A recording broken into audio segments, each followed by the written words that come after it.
नमस्कार विद्यार्थियों, आज अपन शुरू कर रहे हैं अपने 12th आरबीएससी बायोलॉजी की सेकेंड यूनिट। और सेकेंड यूनिट है वो एक अपने महत्वपूर्ण यूनिट है, क्योंकि इसका जो टोटल मार्क्स है 9 मार्क्स की ये यूनिट है।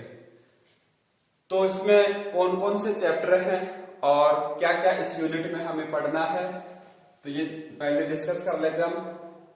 सेकेंड यूनिट है पादप कार्य की फर्स्ट के नाम से, जिसमें 5, 6, 7, 8 और 9 ये चैप्टर हैं।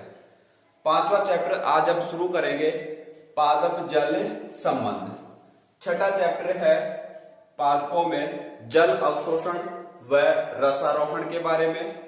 सातवां चैप्टर है पादपों में वाष्पोत्सर्जन और बिंदु स्त्राव। आठवां पादपों में खनिज पोषण से संबंधित चैप्टर अपना। और नवा चैप्टर इस यूनिट का एंजाइम्स है, उनका क्या रोल है, तो ये सारी बातें इस यूनिट में हम डिस्कस करेंगे। तो इस यूनिट का सबसे जो पहला चैप्टर अपना कौन सा, चैप्टर 5 पादप जल संबंध। तो यहां से हम इस यूनिट की शुरुआत कर रहे हैं। पांचवें चैप्टर का सबसे पहला अपना जो टॉपिक है वो है जल। भाई जल है वो उसकी क्या क्या विशेषताएं हैं और वो किस प्रकार से सजीवों के लिए, पादपों के लिए उपयोगी है, तो उसकी हम बात कर रहे हैं।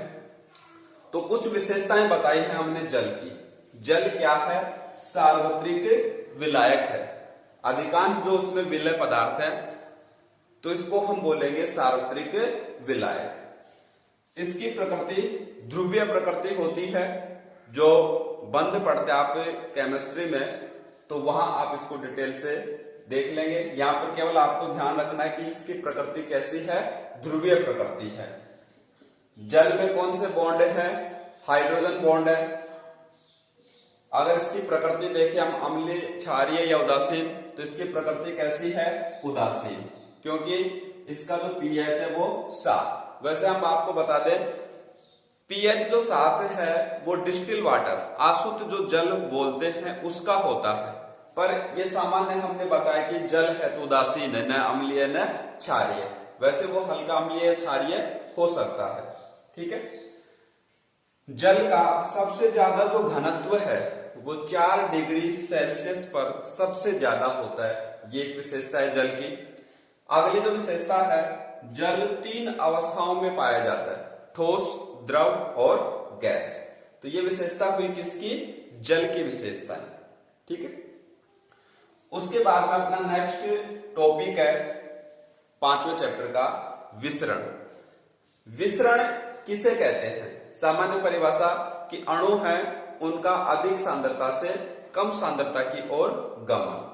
किसी भी पदार्थ के अणु है उनका अधिक सांद्रता से कम सांद्रता की ओर जो गमन है, अधिक से कम की ओर जो गमन है वो क्या कहलाएगा, विसरण। अब बात यह आती है कि भाई पदार्थ के जो अणु हैं वो गति कैसे करेंगे, तो अणुओं में गति कहां से आती है, उनमें उपस्थित गतिज ऊर्जा के कारण, जिससे वो क्या करते हैं, गति करते हैं, ठीक है। उदाहरण लें हम विसरण का। सामान्य उदाहरण है, भाई अपना कमरा है, उसमें हम अगरबत्ती या धूप जलाएं तो उसकी गंध पूरे कमरे में फैल जाती है, तो ये सामान्य उदाहरण है विसरण का। या फिर जैसे अमोनिया गैस का हम लें, अमोनिया की गंध है थोड़ी देर में पूरे कमरे में फैल जाएगी। क्यों कि जैसे मान लो इस कॉर्नर में है तो इस कॉर्नर से अधिक सांद्रता से कम सांद्रता पूरे कमरे की तरफ वो फैल जाएगी, तो अधिक सांद्रता से कम सांद्रता की ओर गमन, ठीक है। दूसरा उदाहरण लिया हमने, पानी में कॉपर सल्फेट हम घोले मिलाएं तो पानी का जो कलर है वो कैसा हो जाता है, नीला हो जाता है। तो ये दोनों उदाहरण किसके हैं, विसरण के, ठीक है। नेक्स्ट टॉपिक है स्वतंत्र विसरण। स्वतंत्र विसरण का क्या अर्थ है, विसरण का अर्थ बताया हमने, पदार्थ के अणुओं का अधिक सांद्रता से कम सांद्रता की ओर गमन।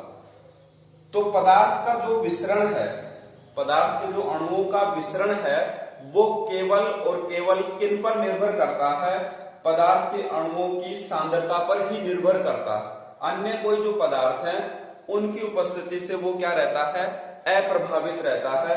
तो इस कारण से विसरण को हम क्या कह सकते हैं, स्वतंत्र विसरण। कोई पदार्थ है उसकी सांद्रता का मैटर है, बस अन्य पदार्थ है उनकी सांद्रता का, उनकी उपस्थिति का उसकी सांद्रता पर उसके विसरण पर कोई प्रभाव नहीं पड़ेगा, तो वो है स्वतंत्र विसरण। इसके उदाहरण है पादपों में गैसों का एक्सचेंज होता है, O2 CO2 का आदान प्रदान। दूसरा हमने बताया जो पादप हैं उनमें जल वाष्प है उसका विसरण होता है, तो ये किसके उदाहरण है, स्वतंत्र विसरण के। ठीक है, नेक्स्ट टॉपिक अपना विसरण को प्रभावित करने वाले कारक।